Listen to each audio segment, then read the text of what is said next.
Hi all, MS Excelൽ ഞാനിന്ന് പരിചയപ്പെടുത്താൻ പോകുന്നത് സ്പീക്ക് സെൽസ് ആണ്. അതായത് സെല്ലിലുള്ള വാല്യൂ നമുക്ക് സ്പീക്ക് ചെയ്യും. അതെങ്ങനെയാണ് എടുക്കുകയെന്ന് നോക്കാം.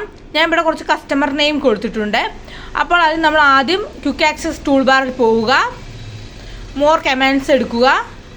ഇതിൽ പോപ്പുലർ കമാൻഡിൻ്റെ അവിടെ ഓൾ കമാൻഡ്സ് കൊടുക്കുക.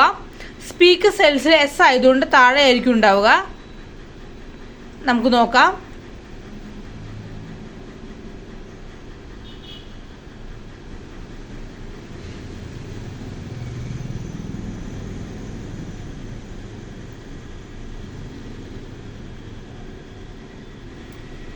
സ്പീക്ക് സെൽസ് വന്നിട്ടുണ്ട്.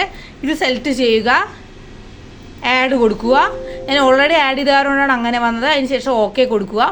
നമുക്കിനി ഈ മുകളിലായിട്ട് സ്പീക്ക് സെല്ലിൻ്റെ സിമ്പിൾ വന്നിട്ടുണ്ട്. നമുക്ക് സെല്ല് സ്പീക്ക് ചെയ്ത് നോക്കാം. കസ്റ്റമർ നെയിം ദീപ, പ്രിയ, നീമ, ദീപ്തി, യേശു, അനു, അരുണിമ. കണ്ടില്ലേ, സെല്ലിലുള്ള വാല്യൂസ് എല്ലാം സ്പീക്ക് ചെയ്തു. ഇത് എങ്ങനെയാണ് എടുക്കുക എന്ന് പറഞ്ഞാൽ ക്വിക്ക് ആക്സസ് ടൂൾ ബാർ എടുക്കുക, മോർ കമാൻഡ്സ് കൊടുക്കുക, ഓൾ പോപ്പുലർ കമാൻഡ് മാറ്റി ഓൾ കമാൻഡ് കൊടുക്കുക.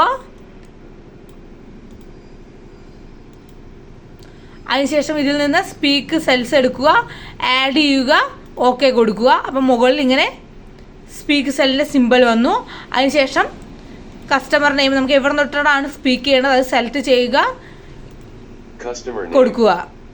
ദീപ, പ്രിയ, നീമ, ദീപ്തി, യേശു, അനു, അരുണിമ. എൻ്റെ ഇന്നത്തെ വീഡിയോ എല്ലാവർക്കും ഉപകാരപ്പെട്ടു എന്ന് വിചാരിക്കുന്നു. നാളെ വേറൊരു വീഡിയോയുമായി കാണാം. ഇഷ്ടപ്പെടുകയാണെങ്കിൽ ലൈക്ക് ചെയ്യാനും ഷെയർ ചെയ്യാനും സബ്സ്ക്രൈബ് ചെയ്യാനും മറക്കരുത്. Thank you.